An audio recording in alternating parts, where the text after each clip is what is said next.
You know, at a certain point, we all reach these epiphanies in our lives. And one of the epiphanies I reached when it came to my money was that I was broke because I was making broke decisions. And we're all there at one point or another. The question is, when you realize you're making broke decisions, do you make changes? I had to make changes. And when I stopped making broke decisions, I stopped getting broke results. So I made a lot of broke decisions, but today I want to share with you 5 of the top ones that if you don't change them right away, you're going to keep getting broke results. So I wrote them out so I wouldn't forget them. So number 1 broke decision we make is when it comes to buying. And usually that comes to cars and other high ticket items. And the question broke people ask is, how much are the payments?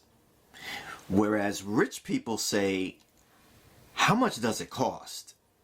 See, when you focus on the payments, that's the thing that just sinks you deeper into a debt hole and you don't get out. Whereas rich people are thinking, well, does this really make sense? Is the math in here? But when you're focused on payments, you can't see whether or not the math is mathing, and that's how you end up broke. Number 2, should I sell? The decision for broke people, I'm panicked. I can't take this anymore. I'm selling. I'm getting out. And when you sell, you lock in your losses. Whereas rich people, on the other hand, are saying, this shouldn't be happening. This is just something temporary in the market. I'm going to ride it out. And so they do. And in time, because they stuck with it, their investments increase in value. Whereas broke people have already lost money because they make decisions that cause them to buy high and sell low. Decision number 3, having no spending plan. When I was going along like this, I was just spending money, not paying attention to it. And then I would get paid on Friday. By Monday, I was broke. If I had a spending plan, I would have had enough money to manage myself through to my next paycheck. Broke people work on no plan. Rich people work on a spending plan. They may not itemize every little penny, but they do have a general idea of where their money is going each month. And that's why they're not broke.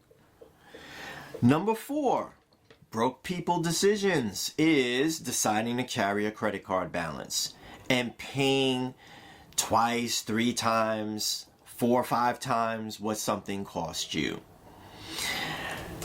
Rich people, on the other hand, they use their credit card, but at the end of every month, they have the cash on hand to pay it off.